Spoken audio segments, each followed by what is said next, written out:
Have you ever felt a whisper from the edge of history, a name that echoes in the silent spaces of sacred texts, yet remains shrouded in profound mystery? For millennia, one such name has haunted the corridors of faith: Enoch. He is a phantom in the pages of Genesis, a man so intimately connected with the divine that he did not taste death like other mortals. The scripture tells us in a statement as breathtaking as it is brief, that Enoch walked faithfully with God, then he was no more because God took him away. Just like that. No grave, no eulogy, no final farewell. He simply vanished, absorbed into the presence of the Almighty. But have you ever paused to truly contemplate the seismic implications of that single verse? Have you ever wondered why this man, who shared a relationship with the Creator so profound it transcended the very laws of life and death, left behind a legacy so potent, so deeply unsettling, that it was deliberately and systematically erased from the holy book that forms the bedrock of Western civilization? What if I were to tell you that Enoch did not just vanish into the ethereal light? What if he left something behind? A testament, a book, a chronicle of vision so staggering, so cosmically vast, that it sent tremors of anxiety through the very foundations of the early church. The question that has burned in the hearts of mystics and scholars for centuries, the question we are going to confront tonight, is why? Why was this monumental work concealed from us? Who were the architects of this silence? When did they decide that this knowledge was too dangerous for you to possess? And most importantly, what explosive truths are contained within the pages of this forbidden book? Truths so formidable they were deemed a threat to the established narrative of faith itself? I invite you to journey with us here on our channel as we pull back the veil and unravel the enigma of the Book of Enoch. We will venture into the shadows of history to explore precisely why this sacred text was excommunicated from the Bible, what its hidden messages reveal about the cosmos, angelic rebellion, and the ultimate destiny of humanity, and why it became a direct threat to the very structures of belief that have governed the world for 2,000 years. The final piece of this puzzle, the revelation that awaits at the end of our exploration, might just redefine what you thought you knew about the very fabric of faith. Trust me, you will want to stay for every single electrifying twist and turn in this odyssey. Before we descend into this labyrinth of sacred secrets, do me a favor. Drop a comment below and let us know where in the world you are listening from and what time it is for you. It is an incredible inspiration to see our community of seekers spanning the entire globe, united in this singular quest for truth. Go ahead, I'll wait for a moment as you connect with fellow travelers on this path, because what you are about to discover tonight is not merely a forgotten chapter of history. It is a doorway, a portal into the world of a man most of us know only by his name, yet whose staggering influence reverberates through the annals of time in whispers, in shadows, and in the very prophecies we thought we understood. Who was Enoch? Truly, the canonical Bible offers us tantalizingly few details, but the fragments it does provide are imbued with an almost otherworldly poetry, a sense of profound exceptionalism. In Genesis chapter 5, verse 24, we are given that stark, unforgettable line, "Enoch walked with God, then he was no more because God took him." There is no mention of sickness, of old age, of a final labored breath. He is simply gone, taken, vanished into the divine immensity. It's an exit so unique, so utterly divergent from the fate of all other patriarchs, that it begs for a deeper explanation. But what if that was not the conclusion of his story? What if that was merely the prologue? Because what the vast majority of believers have never been told, what has been kept hidden in the footnotes of theology and the guarded libraries of ancient sects, is that there exist numerous ancient texts, some preserved in brittle, time-worn fragments, others in their complete, breathtaking entirety, that speak of Enoch not just as a righteous man, but as a chosen scribe of the heavens, a celestial witness. These texts, chief among them the book we now call First Enoch, claim that he was not just a man who pleased God, but a man who was chosen by God to receive a revelation of unparalleled scope. He was, according to these writings, shown the very architecture of the cosmos, the intricate secrets of the stars and their celestial courses, the tragic and terrifying fall of a legion of angels, and the ultimate fiery destiny of all mankind. Have you ever tried to imagine what that would be like? What it would feel like if the Creator of all things decided to peel back the veil of reality for you, even for a fleeting moment? What if you were shown things so profound, so earth-shattering, that no other mortal was permitted to speak of them? The Book of Enoch, a collection of 5 distinct books originally composed in Aramaic, was not some obscure text from a fringe cult. It was already a well-known and deeply respected work among Jewish communities long before the birth of Jesus Christ. It was widely read, widely circulated, and held in such high esteem that it was even referenced and quoted as prophecy by the earliest fathers of the Christian Church, and most shockingly, echoed in the canonical writings of Jude in the New Testament itself. So, the burning question intensifies. Why was it silenced? If it was so revered, what changed? The book opens a door into a primordial drama that the book of Genesis only hints at. It describes in vivid, terrifying detail a group of fallen angels, a celestial order known as the Watchers, who descended from the highest heavens. They looked upon the daughters of men, were consumed by lust, and in a pact of cosmic rebellion, they took human wives. This unholy union gave birth to a monstrous race of giants, the Nephilim, a name that appears briefly and cryptically in Genesis chapter 6, but whose full, horrifying story is laid bare by Enoch. He chronicles the specific sins of these angels, their ultimate judgment, and the cataclysmic chaos their hybrid offspring unleashed upon the entire earth. Can you even begin to fathom being chosen to witness that cosmic rebellion firsthand? To see beings of pure light corrupt themselves, and in turn, corrupt all of creation. But Enoch is not merely a passive bystander in this divine saga. He is an active participant. He is taken physically and spiritually on a guided tour of the heavens by holy archangels. He sees the very throne of God, a sight of such blazing, unbearable glory that it would incinerate a lesser soul. He walks among the 10 distinct layers of heaven, witnesses the opening of the eternal books of life and judgment, and even glimpses the fiery subterranean prison where the rebellious angels are bound in chains of utter darkness, awaiting their final terrible sentence. How would you react if you were to stand at the precipice of that divine courtroom, witnessing a judgment that would decide the fate of both heaven and earth? And yet, what truly sets Enoch apart, what makes his narrative so compelling, is that he is not overwhelmed or destroyed by these apocalyptic visions. He is fortified, he is appointed, he is sent back as a divine messenger, a scribe for the Most High. God entrusts him with knowledge not meant for the eyes or ears of ordinary men of that age. He is commanded to write, to record, to leave behind a legacy of scrolls that would, in God's own timing, re-emerge when the world was finally ready or desperate enough to hear the unvarnished truth. But if that is the case, why was his voice so thoroughly buried for centuries?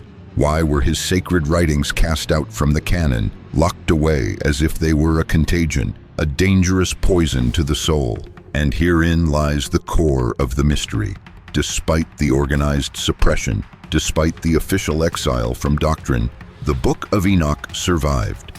It lived on, hidden in plain sight, copied in secret by devoted hands, and whispered about in ancient tongues from Ethiopia to the caves of Qumran. And that is precisely where the story starts, to make the powerful and the comfortable profoundly uneasy. What were they so desperate to hide? And if you were in Enoch's shoes, if luminous celestial beings came for you in the dead of night, if the heavens themselves pulled you beyond the veil of the material world, Would you be ready to see what he saw, or would you, like most, choose the comfort of ignorance and look away? The truth, a reality that has been meticulously and quietly buried beneath centuries of theological editing and institutional power plays, is that in the formative, fiery centuries of early Christianity, the Book of Enoch was not some obscure, dusty scroll sitting forgotten in a dark corner. Quite the contrary. It was vibrant, it was alive, and it was deeply, inextricably woven into the spiritual fabric and theological dialogue of the time. The earliest Christian leaders and thinkers didn't just know of its existence. Many of them revered it. It was read aloud in the nascent churches. It was passionately discussed in early theological councils, and it was treated with a kind of sacred respect that we now reserve only for canonical scripture. You see, in that primordial era, before orthodoxy hardened into the rigid, unyielding lines of dogmatic stone, faith was still a fluid, dynamic force. It was still filled with a palpable sense of awe and wonder. In those days, believers seemed far more willing to embrace divine mystery, to entertain revelation that wasn't always linear, safe, or easily categorized. They were more open to opening their hearts to the symbolic, visionary language of heaven, of angels, of cosmic judgment, and of a universe teeming with spiritual forces, both benevolent and malevolent. And then, during my own deep dive into this subject, I came across a discovery that shook me to my core. It was hidden in plain sight, tucked away inside a letter in the New Testament, so brief, so compact, that many Christians read right past it without a second thought. But within it is a verse that, when you understand its origin, feels like a thunderclap of truth. In the Epistle of Jude, a letter just one chapter long, verses 14 and 15, declares, "See, the Lord is coming with thousands upon thousands of his holy ones to judge everyone, and to convict all of them of all the ungodly acts they have committed in their ungodliness, and of all the defiant words ungodly sinners have spoken against him." But here is the earth-shattering twist. That quote is not from Genesis. It is not from Isaiah or Jeremiah or any other book in the Old Testament. It is not found anywhere else in the established canon. It is a direct word-for-word quotation from the Book of Enoch, chapter 1, verse 9. Now, I want you to pause for a moment. Let the weight of that sink in.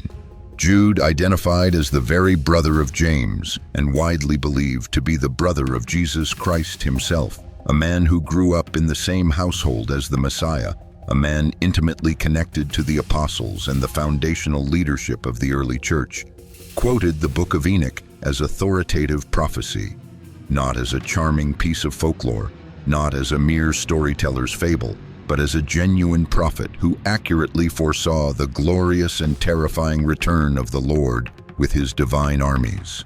Doesn't that single fact detonate a cascade of unavoidable questions? If someone so close to Christ, so deeply trusted and respected by the early Christian community, viewed Enoch's writings as divinely inspired prophecy, then what on earth changed? Why was this man, Enoch, quoted with honor in the pages of Scripture by one of Christianity's own foundational figures, only to have his entire body of work systematically erased from the official canon just a few centuries later? And the trail of influence doesn't end there.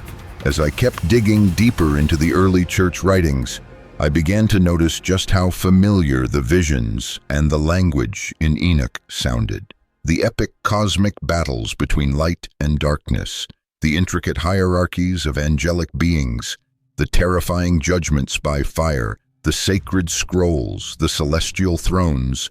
It was all there, not just in Enoch, but also echoing powerfully throughout the New Testament.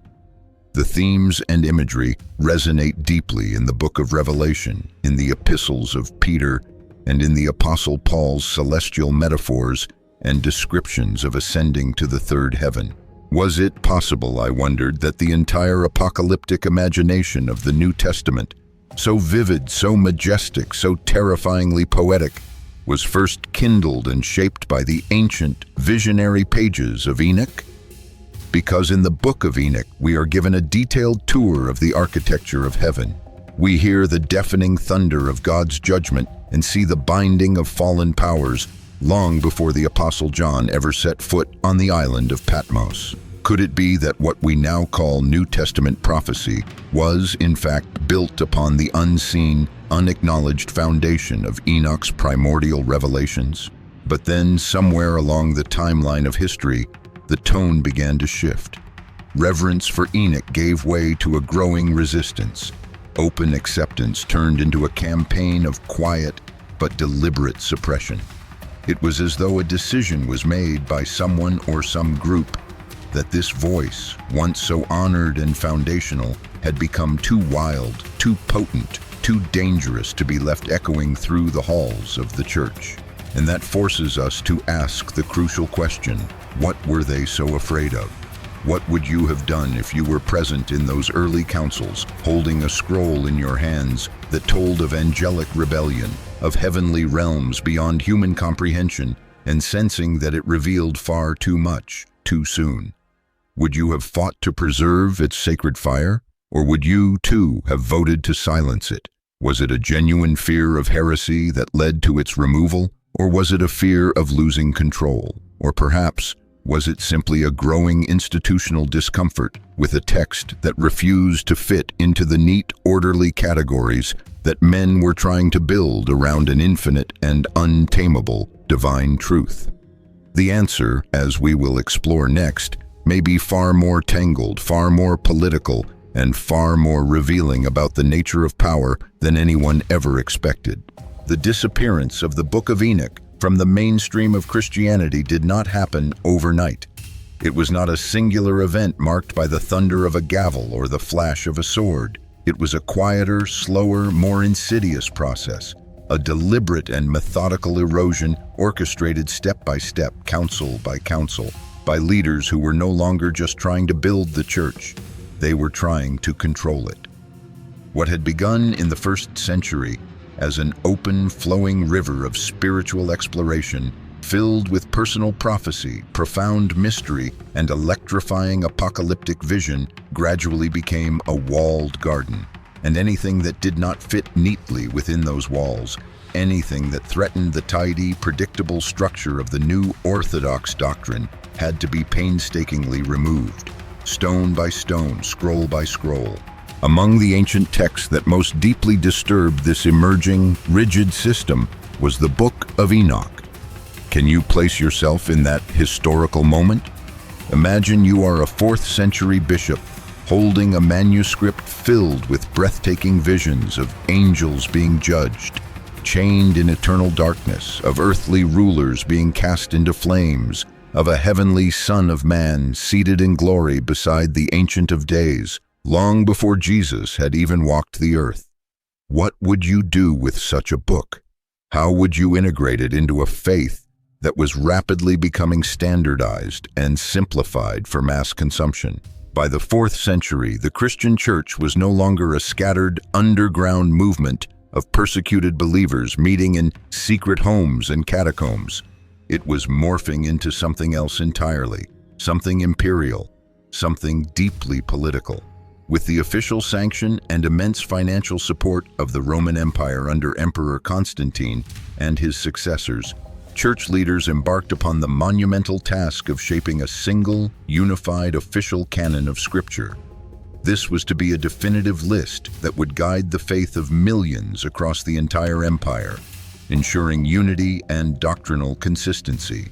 It was during this pivotal era of consolidation that the Council of Laodicea took place, somewhere around the year 364 AD. Though it is often overshadowed in popular history by the more famous Council of Nicaea, Laodicea played a critical, decisive role in determining what was officially in and what was officially out.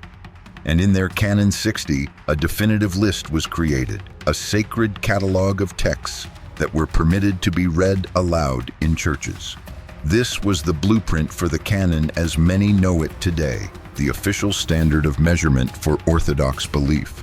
And as this list was being meticulously formed, the Book of Enoch was quietly but very intentionally left behind. Was it a simple oversight and accidental omission? The evidence suggests this is highly unlikely. This was not a mistake. It was a calculated exclusion, a theological decision to be sure, but a profoundly political one as well.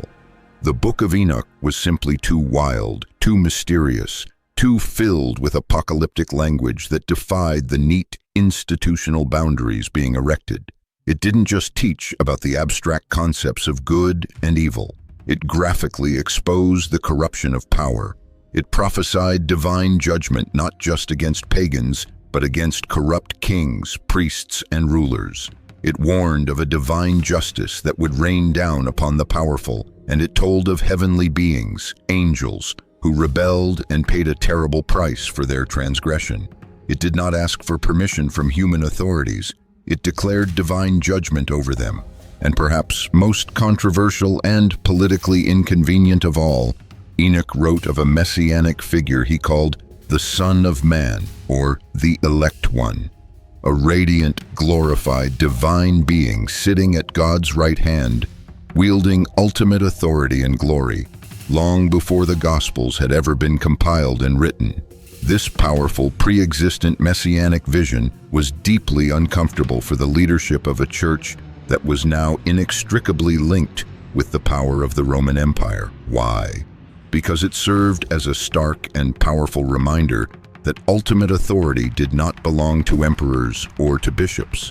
It belonged to God and to His chosen one, and it existed long before their particular version of the story was deemed complete. If you were a part of an empire-backed church, tasked with the critical mission of maintaining order, loyalty, and doctrinal unity under the watchful eye of Rome, would you allow a text as volatile and anti-authoritarian as that to circulate freely among the populace? Would you permit people to read detailed accounts of angels being bound and judged for their crimes, or of divine wrath being aimed not just at faraway sinners, but at corrupt leaders within God's own chosen people? Or would you do everything in your power to silence it? And so a great silence descended, a deep, heavy institutional silence. It was not just a decision to close a book, but an act of burying a legacy for generations to come. And we must ask ourselves, what else was lost in that silence? What other voices of prophetic warning were muted?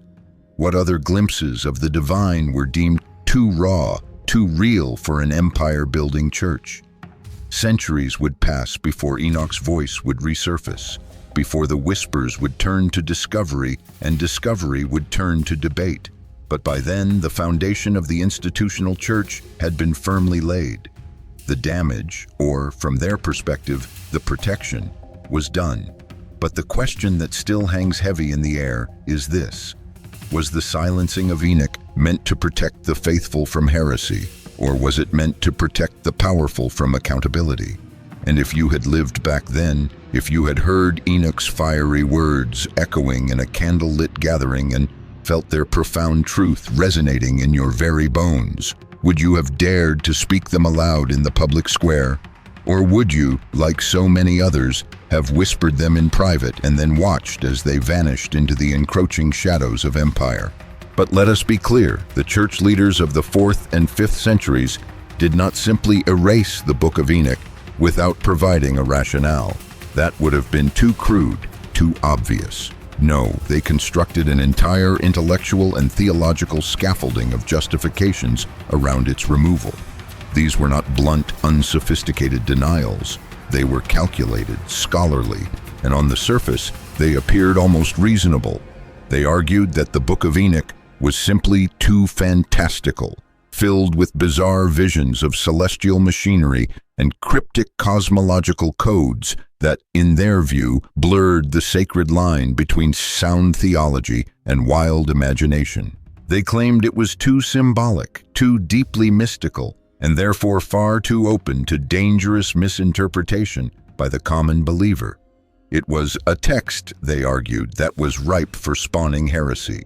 It was better, they concluded, to keep the faithful flock away from something so complex and difficult to digest. It was an act of protection, of pastoral care. But we must ask, was it truly protection, Or was it censorship masterfully disguised as benevolent concern? Because when you look closer, when you analyze the content that was deemed so confusing, you realize that the primary issue wasn't that the Book of Enoch was too confusing. The issue was that it was far too clear. It was too raw, too direct, and it laid bare a set of uncomfortable truths that few in power dared to speak aloud. It didn't just whisper about the concept of divine judgment, it shouted it from the highest heavens. Enoch wrote in searing detail about divine punishment not only for the wicked and the pagan, but specifically for kings, for wealthy oppressors, for corrupt priests, and for the angelic beings themselves who had abused their God-given power. He dared to call out corruption in both the spiritual and earthly realms with a prophetic fire that could not be easily extinguished. And that very clarity, that unflinching call for justice against the powerful, struck at the very spine of the religious institution that was being built. Can you imagine how dangerous those words would have sounded in a world where faith was rapidly becoming centralized under a hierarchy of human authority, an authority that was itself becoming increasingly wealthy and powerful?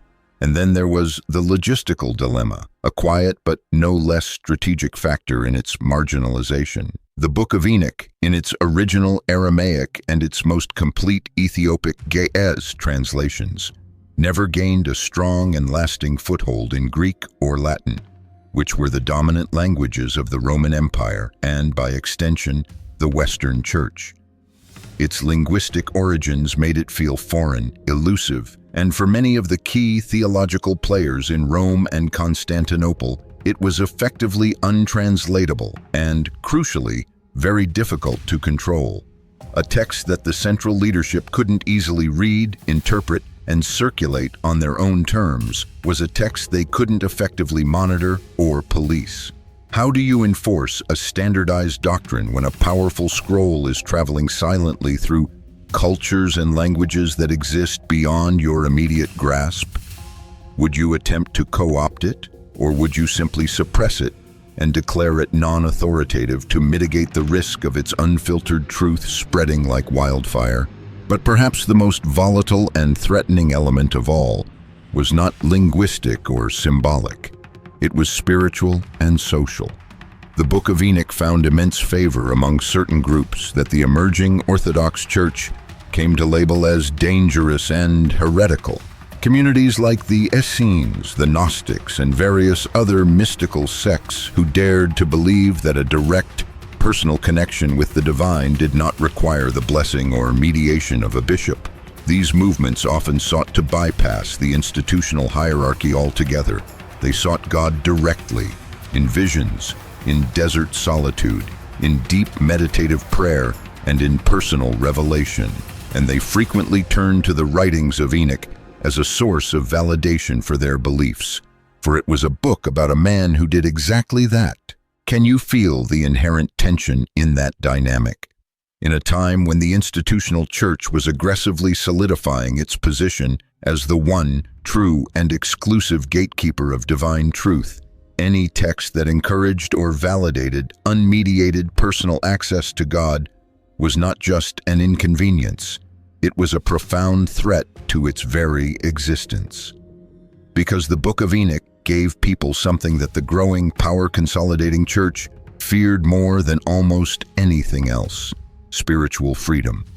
It wasn't just the fear of heresy they were combating, it was the fear of independence. Enoch's prophecies stirred uncomfortable questions. His visions awakened a deep spiritual hunger for direct experience. His warnings unsettled the carefully constructed systems of religious control that were being meticulously built. So what do you do when you are faced with a text that cannot be easily interpreted, controlled, or dismissed, yet speaks far too loudly to be ignored? Do you preserve it as a mysterious treasure, or do you bury it as a dangerous threat? What might have happened to the course of history if the Book of Enoch had remained within the official canon? How differently would the Christian faith have developed if every believer, for the last 1,700 years, had access to those unfiltered heavenly visions? those fiery judgments, and those uncompromising truths about power and corruption. And perhaps the most haunting question of all, if you had been there, a simple believer seeking authentic truth amidst the rising tide of institutional control, would you have followed the official voice of the church, or the solitary prophetic voice echoing from Enoch's ancient forbidden pages? And so, in the end, we are left standing before a piercing and unavoidable question.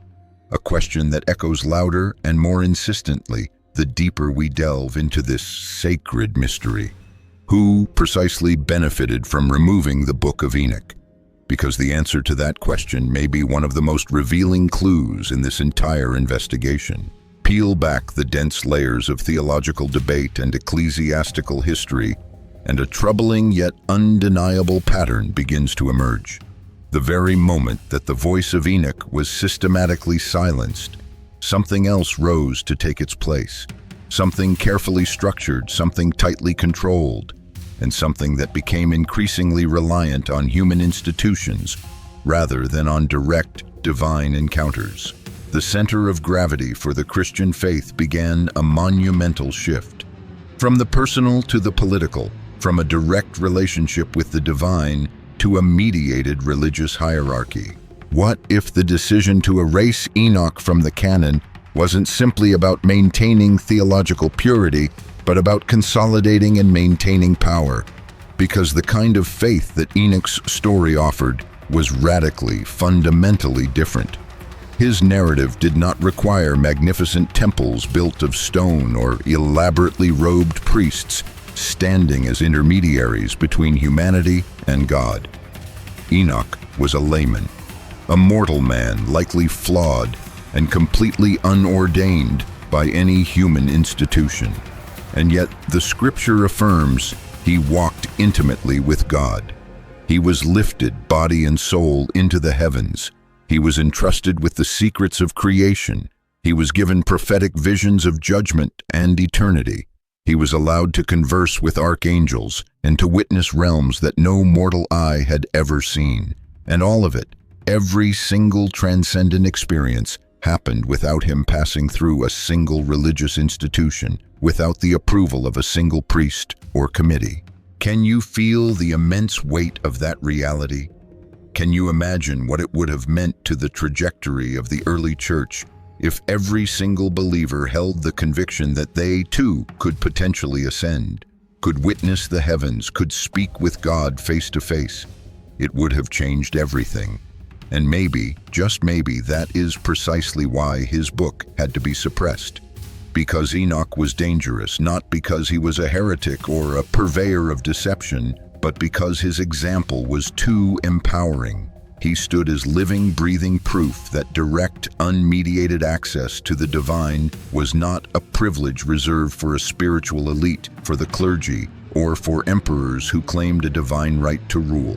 His life made one thing uncomfortably and abundantly clear: you do not need human permission to walk with God. For a church that was in the process of intertwining itself with the mechanisms of empire, molding itself into the spiritual engine of the Roman state, that message was not just inconvenient. It was revolutionary and deeply threatening. Because if ordinary people began to follow Enoch's example, if they started seeking divine revelation for themselves, then the carefully crafted chain of command, the entire system of institutional interpretation, confession, and mediation would begin to crack and crumble. And without that system, where would the power reside? So the removal of Enoch was never just about a single problematic scroll. It was about silencing the radical idea that heaven could speak to you directly in your own life. It was about extinguishing the notion that divine wisdom wasn't locked away behind cathedral doors, accessible only to the ordained, but was written into the very soul of every seeker who was bold enough to ask, to listen, and to obey. It was about reinforcing the idea that a barrier, a wall, and a need for an official title stood between you and God. And for the burgeoning church hierarchy, silencing that powerful, liberating voice was a strategic masterstroke, even a brilliant one, if your ultimate goal was the consolidation of power and the control of the religious narrative. Because once Enoch was gone, so too was the open invitation he implicitly extended to every believer for all time. Come and see for yourself. Can you see it now, the full scope of what was lost? It wasn't only a book, it was a worldview. It was a divine call. It was a model for a direct personal connection with the Almighty. For those who sought to hold the reins of power, removing the Book of Enoch secured the gates and solidified their role as the exclusive gatekeepers. But for the countless souls throughout history who have yearned for raw, unmediated communion with the divine, it was a devastating, incalculable theft. So what if you had known Enoch's story all along? What if, from the very beginning, your faith had been shaped not by rigid, top-down systems of control, but by the persistent, powerful whisper that you, too, could walk with God? What if the heavens were always, and have always been, far closer than they ever told you? And now that this buried truth is finally resurfacing in our time, what will you do with it? And yet, the silence was never total. The flame was never completely extinguished.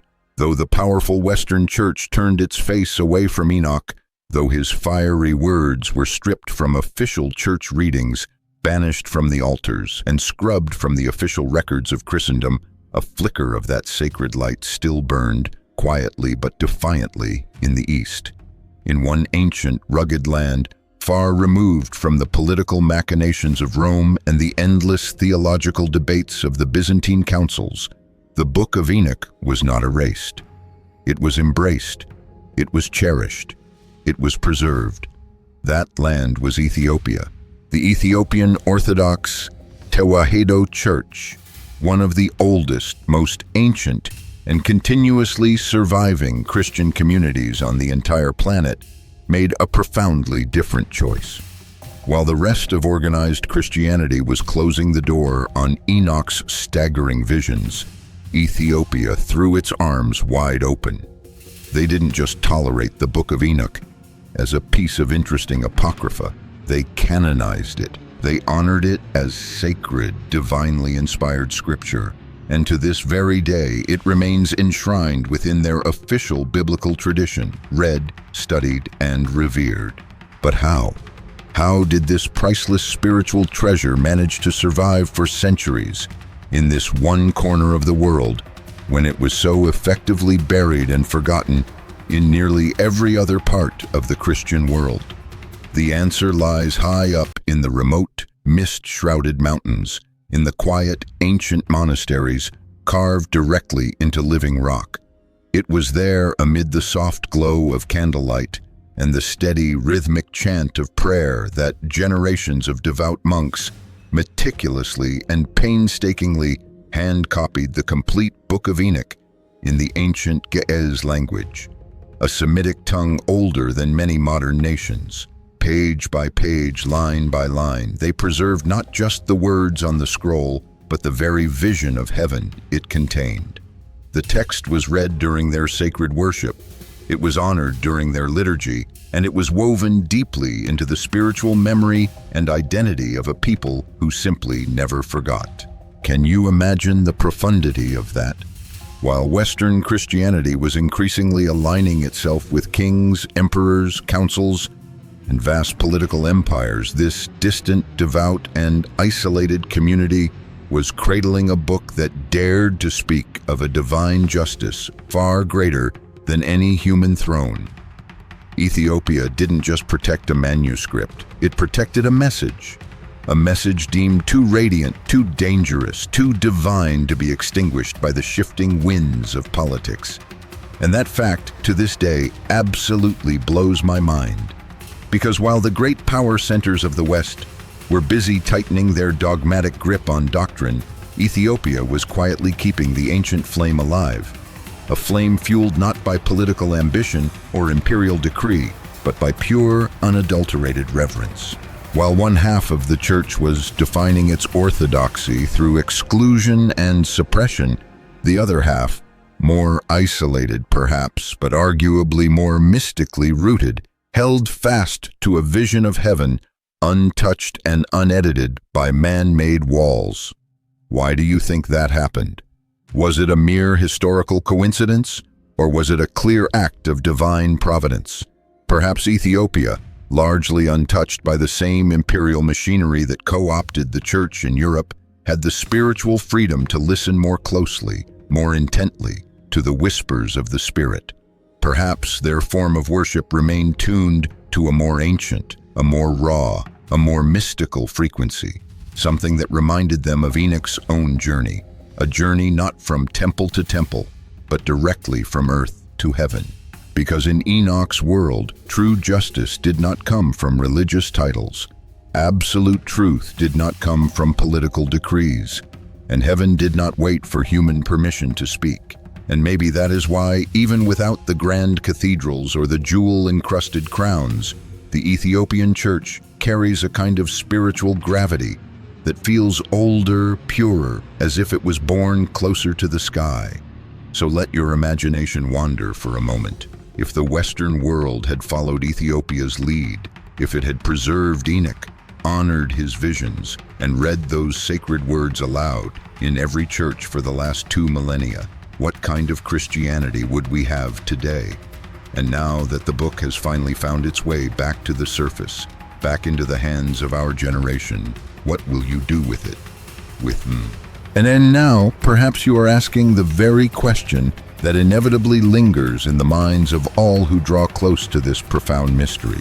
What exactly did the Book of Enoch say that made it so dangerous, so profoundly disturbing, that it had to be systematically hidden from view for nearly 2,000 years? Out of all the ancient writings that have survived the ravages of time, few dared to speak as boldly, as fearlessly, and as apocalyptically as Enoch. This was not a text that played it safe. It ripped the veil of reality away and revealed the kind of epic cosmic drama that most people, then and now, were never meant to see. According to Enoch's account, the angels didn't merely fall in some abstract theological sense. They chose to fall. They were not tricked. They were not misled. They were not victims of a cunning deception. No, the book is clear. They made a conscious, willful, and rebellious decision. They looked down from their posts in the highest heavens. They saw the profound beauty of human women, and they were consumed by a lust that corrupted their divine nature. These angels, a specific order known as the Watchers, descended to the peak of Mount Hermon, not with holy intent, but with a unified, defiant rebellion in their hearts. They took human wives, they made binding covenants of sin with one another, and they did not come empty-handed. They brought with them forbidden knowledge, secrets of heaven and earth that were never meant for mankind to possess at that stage of its development. What kind of knowledge, Ewell? The book is shockingly specific. They taught humanity sorcery and the art of magical incantations to manipulate spiritual forces. They taught astrology and the reading of signs in the heavens to usurp God's sovereignty over time and fate. They revealed the secrets of metallurgy, how to forge swords, knives, and shields, the instruments of war. They taught the art of making ornaments and the techniques of enchantments and root cutting for potions. They even taught how to enhance physical beauty with cosmetics and eyeshadow, encouraging vanity and the corruption of natural beauty. At first glance, some of this might sound like simple technological advancement, but Enoch makes it horrifyingly clear. This was not progress. It was a profound spiritual corruption. It twisted the very fabric of the earth. It infected the heart of creation with violence, vanity, and a thirst for power. And the result of this unholy mingling was terrifying. From the union of these celestial beings and mortal humans came the Nephilim, a race of giants unlike anything the world had ever seen.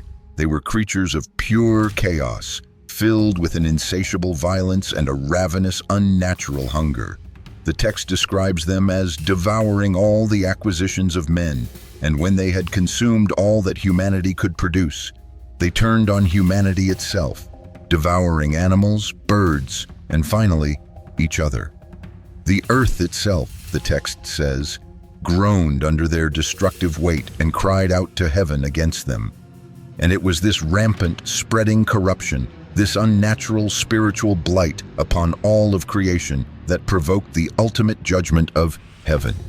According to the Book of Enoch, this cosmic rebellion is the primary and explicit reason that triggered the great flood of Noah. It was not just a judgment on human sin, but a cleansing of angelic and genetic defilement. But Enoch's journey did not end with observing the chaos on earth. In a series of visions that defy all modern comprehension, Enoch himself was lifted into the heavens. Try to imagine that. An ordinary man, a mortal, swept beyond the clouds, past the shimmering stars, and brought into the very courts of heaven itself.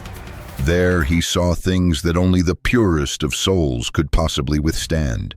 He beheld the mighty archangels, Michael, Raphael, Gabriel, and Uriel, as they received the command to bind the rebellious watchers in chains of fire and cast them into an abyss of total darkness. He saw the celestial book of life, the eternal living record of all souls, past, present, and future. He was shown the 7 distinct levels of heaven, each one more radiant, more awe-inspiring, and more terrible than the last. He saw the chambers where the souls of the dead await the final judgment, the peaceful, light-filled resting places for the righteous, and the dark, fearful places of trembling for the wicked. But then came the vision that silences even the boldest of readers, the vision that likely sealed the fate of his book. Enoch saw the throne of the Almighty God, the Ancient of Days, and seated beside that throne, or on a throne of his own, was a figure, mysterious, radiant, and enthroned in unimaginable glory. He was called the Son of Man, the Elect One. This was no ordinary being. He was, Enoch reveals, pre-existent, existing in glory before the sun and the stars were ever hung in the sky. He was designated as the ultimate judge over all nations, all kings, and all angels. He was given all power, all honor, and all dominion. He was the one who would bring ultimate justice not only to the earth, but to the heavens themselves. He was Messiah before the manger. He was the Redeemer before the cross. In Enoch's vision, the Christ figure is not merely a future promise. He is already reigning, already active, already revealed in his full divine authority. Doesn't that reality raise a host of unsettling and profound questions? If Enoch was already proclaiming a divine, pre-existent Son of Man, enthroned and empowered in heaven centuries before the New Testament was even imagined, what does that do to our traditional understanding of progressive revelation and prophecy? What does it mean that such a clear, unambiguous, and majestic image of Christ existed entirely outside the bounds of the official canon? Maybe that is precisely why this book frightened so many in power, because the Book of Enoch doesn't just invite you to read a story, it invites you to see a vision. And once you have seen it, once you have walked through the 10 heavens with Enoch, stood in terror and awe before the throne of God, watched the mighty angels fall from grace, and heard the authoritative voice of the pre-existent Son of Man, you can never ever see the world, the Bible, or the nature of God in the same way again. And perhaps that is the real danger of the book. Not that it is too obscure or too strange, but that it is too true, too revealing, too powerfully unfiltered for a religious system that ultimately preferred its mysteries safely locked away behind stained glass and stone. So now that you know what it contains, would you dare to read it for yourself? And if you did, what new reality births might you begin to see? After it was officially excluded from the emerging canon by the councils of the 4th century, the Book of Enoch didn't simply vanish in a blaze of fire or a storm of fury. There was no dramatic public decree, no scandalous headlines proclaiming its definitive heresy, no imperial armies ordered to march from monastery to monastery, burning it from the shelves of history. No, its disappearance from the Western world was far more subtle, more insidious, and far more calculated. Like a sacred candle being slowly and deliberately starved of oxygen, its light dimmed, it flickered, and then, for most of the world, it seemed to go out entirely. In the churches and scriptoriums of the vast Roman Empire, the simple act of copying it stopped. There were no more new scrolls, no more Latin or Greek translations commissioned. The scribes, who for generations had meticulously preserved the words of saints, apostles, and prophets, simply moved on to other officially sanctioned texts. The pipeline of preservation was severed, and in the great monasteries which had once served as the steadfast guardians of the treasures of the faith, the Book of Enoch was quietly removed from the rotation. There were to be no more public readings from its pages during the liturgy, no more open theological discussions about its challenging contents. There was just silence. And with each passing generation, that silence deepened and solidified. What happens to a sacred book when no one is allowed to read it? What happens to a divine vision when no one dares to speak of it? Without the creation of new copies to replace the old, decaying ones, the book became like a ghost in the library of faith, present only in faint, fragmented echoes, its spirit haunting the shadows of forgotten texts. A line quoted here in an obscure rabbinic commentary, a phrase alluded to there in the Gnostic scriptures from Nag Hammadi, subtle allusions and thematic parallels found in other apocryphal scrolls. But the full text, the thunderous voice of Enoch, in its complete, breathtaking entirety, it was gone. Enoch became a name with no story, a door with no key, a path no one could follow. And so the West, for all its theological and intellectual development, forgot. By the time the Middle Ages dawned in Europe, Enoch had all but completely disappeared from Christian memory and consciousness. The book that had once shaken the very foundations of heaven, that had once stood on nearly equal ground with revered prophets like Isaiah and Daniel, became effectively invisible, hidden not just by active censorship, but by the passive, crushing weight of time itself. Until one day, after more than 1,000 years of silence, the silence finally broke. In the late 18th century, a rugged and determined Scottish explorer named James Bruce dared to venture where few Westerners had ever gone, deep into the remote highlands and ancient rock-hewn monasteries of Ethiopia. He spent years living among the monks of the Ethiopian Orthodox Church, listening, searching, observing, and learning their ancient traditions. And when he finally returned to Europe, he carried with him a treasure not of gold or jewels, but something infinitely more precious and rare: 3 complete, intact manuscript copies of the Book of Enoch, written in the ancient Ge'ez language. After so many centuries of darkness, it was like unearthing a buried temple. Can you imagine for a moment what it must have felt like for those first scholars to hold that manuscript in their hands? To read words that no one in the Western world had seen for over 1,000 years? It was like finding the living heartbeat of a lost prophet, perfectly sealed and preserved in silence. It was like opening a forgotten vault and discovering the entire sky hidden inside. And yet, even after this miraculous, paradigm-shifting rediscovery, the institutional church still did not move to restore the book. No great councils were reconvened, no official amendments were made to the canon, no apologies were issued for its long suppression. The gate remained closed. The Book of Enoch stayed outside the walls, welcomed back not by the official church, but by scholars, by mystics, by independent seekers, and by souls like you and me, souls who hunger for the truth that lies just beyond the veil. But here is the realization that struck me most profoundly as I studied its journey. The more I read the Book of Enoch, not just as an ancient text, but as a living testimony, the more I realized that this wasn't just a book that was lost. It was a vision that was stolen, a divine revelation that was never meant to sit on a dusty academic shelf, but was intended to awaken something ancient and powerful in the human soul. Enoch did not write for institutions. He wrote for hearts. He wrote for your heart and for my heart, and for the heart of anyone with the courage to look beyond the man-made borders of religion and learn to listen again to the pure, untranslated language of heaven. And now that his words are rising again from the dust, Now that the great silence is finally breaking, it forces us to ask an even bigger question. How many other sacred voices were buried in the very same way?